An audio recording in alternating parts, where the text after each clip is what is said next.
जय महाकाल। दोस्तों नोमैड लोकेश 99 के एक और नए एपिसोड पर आपका स्वागत है। मैं घूम रहा हूँ इस समय बाबा महाकाल की नगरी उज्जैन यानी कि अवंतिका यानी कि उज्जैनी। करीब 5000 साल पुराना इतिहास है इस शहर का। दोस्तों राम की नगरी है, कृष्ण की नगरी है, चंद्रगुप्त मौर्य की नगरी है, अशोक की नगरी है, और साथ ही चंद्रगुप्त द्वितीय की नगरी है।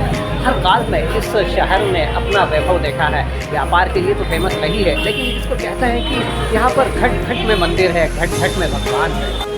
और चूँकि ये मालवा है और मालवा का अपना टेस्ट होता है, तो यहाँ उज्जैन भी उस परंपरा से अछूता नहीं है। फिलहाल मैं आपको जहाँ लेकर आया हूँ वो है गोपाल मंदिर के पास में छत्री चौक है। और यहाँ जहाँ इस समय में खड़ा हूँ वो है फेमस मटका कुल्फी। इसका नाम भी फेमस है। जी हाँ, मतलब ऐसा नहीं कि मैं फेमस कह रहा हूँ, इनका जो नाम है वो ही फेमस मटका कुल्फी है। तो मेरे पीछे बगल में दिखाई दे रहे हैं आपको, ये दुकान के संचालक है। मैं इनसे जानता हूँ कि किस तरह से क्या लेगेसी रही है इस दुकान की। भैया कुछ बताइए इसके बारे में। 1945 में। तो दोस्तों 1945 से कुल्फियाँ यहाँ पर बिक रही है इसी जगह पर। ओके ओके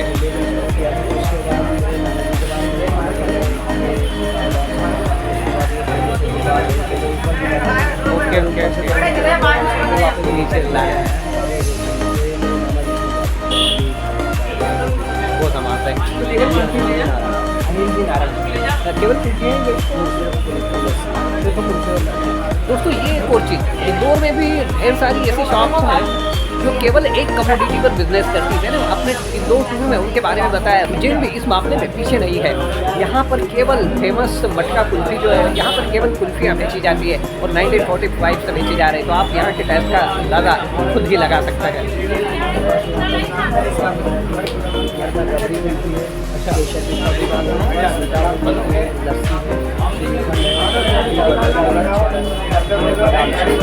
ओके तो दोस्तों इस तरह के 7 तरह के टेस्ट आप यहाँ पर टेस्ट कर सकते हैं। और आइए हम देखते हैं कि ये जो मटका कुल्फी होती है किस तरह से खास होती है, इसका जो प्रिपरेशन होता है वो किस तरह का होता है, उसको भी समझने की कोशिश करते हैं। दोस्तों फाइनली ये जो कुल्फियाँ हैं किस तरह से डब्बे से आती है। पहले जो डब्बा होता है इसमें कुल्फियाँ जमी होती है, तो जो पानी होता है उसके अंदर इसे एक बार डुबाया जाता है। ये जो ऊपर से रबर है इसे निकाला है और ये जो डब्बे का ढक्कन है अब खुल रहा है।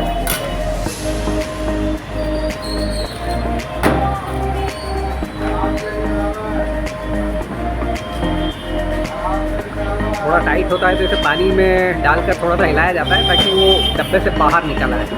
और इस तरह से ये कुल्फ़ी डब्बे से बाहर आती है। फिर इसे 4 हिस्सों में कट कर दिया जाता है और एक एक पीस आपको सर्व होता है।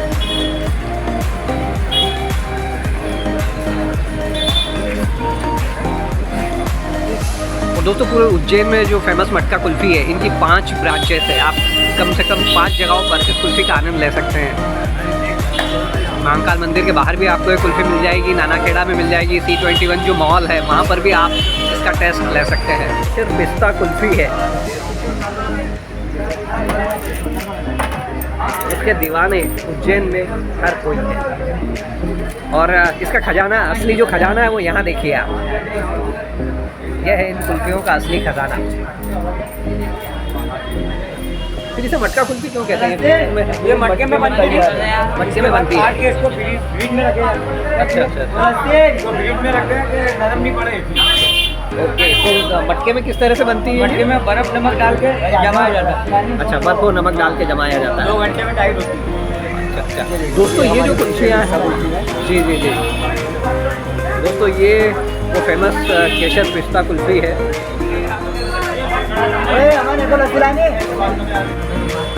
तो ये वाली रबड़ी कुल्फ़ी किस तरह से अलग हो जाती है? ये रबड़ी माल रबड़ी का रहता है। जी जी प्योर दूध का माल है, इसमें कोई किसी प्रकार की मिलावट नहीं है। ये प्योर रबड़ी है। रबड़ी को डब्बे में भर के इसके मटके के अंदर जमा दिया जाता है। मटके के अंदर बर्फ़ डलती है, नमक डलता है, उसके ऊपर मटके को हिलाया जाता है अच्छी तरह। वो गैस हो जाती है तो उससे मतलब आइसक्रीम तैयार हो जाती है। दोस्तों ये जो मटका कुल्फ़ी है ना, बेसिकली क्या होता है कि नमक और बर्फ़ के साथ यहाँ जो एक मटका होता है उसमें डब्बों में भर के, जो रबड़ी होती है या दूध होता है उसे पहले डब्बों में भर दिया जाता है, फिर एक मटके के अंदर नमक और बर्फ़ के साथ उसे रख दिया जाता है। हर 2 घंटे में उसे हिलाया जाता है ताकि वो प्रॉपरली जम जाए, और जब वो पूरी तरह से जम जाती है उसके बाद यहाँ जो फ्रीज़र है उसमें पीछे उतार दिया जाता है। ग्राहक आते हैं तो उन्हें इस तरह से सर्व कर दिया जाता है। फाइनली इस तरह से जो उज्जैन की फेमस मटका कुल्फ़ी होती है ये आपके सामने आ जाती है। तो आइए चलते चलते इनकी कीमतें भी समझ लें कि क्या है। रबड़ी कुल्फी जो है वो 30 रुपये की है। रबड़ी कुल्फ़ी 30 रुपये की होती है जी। केसर पिस्ता 35 रुपये और सीताफल कुल्फी 40 रुपये। ओके। रबड़ी कटोरी आएगी 100 ग्राम वाली, वो भी 40 रुपये।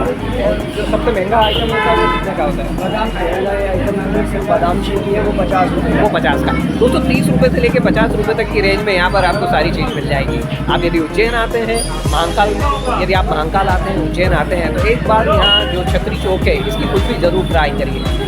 यह भी उज्जैन में एक मस्ट विजिट प्लेस है। तो लोग यहाँ आपको कुल्फ़ी दिखाई दे रहे हैं। वो उज्जैन आते हैं तो कुल्फ़ी खाए बगैर नहीं जाते।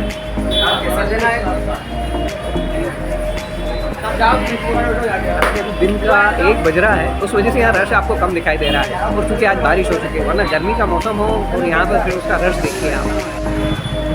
दोस्तों सामने दिखाई दे रहा है आपको द्वारकाधीश मंदिर, यानी कि गोपाल मंदिर, उज्जैन का फेमस। और इसी एरिया में जो उज्जैन का जो फेमस तंतु और जो मेहंदी होती है वो भी मिलती है। और साथ ही बाबा महाकाल की नगरी में यदि उनकी बूटी के बारे में बात ना की जाए तो फिर बात अधूरी रह जाएगी। तो मैं आपको बस थोड़ी ही देर बाद जो बाबा की बूटी है वहाँ लेकर जाने वाला हूँ, यानी कि भांग घोटा पर। दोस्तों यहाँ इस चीज़ का मनुहार भी बड़े प्यार से होता है। श्रीमान बात हमारी मान लीजिए, आज थोड़ी सी छान लीजिए। जी हाँ, बाबा महाकाल की नगरी और बाबा महाकाल की नगरी में यदि उनकी बूटी की बात ना की जाए तो बात अधूरी रह जाती है। मैं फ़िलहाल हूँ गोपाल मंदिर के बगल में जो भांग घोटा की दुकान है उस पर हूँ मैं।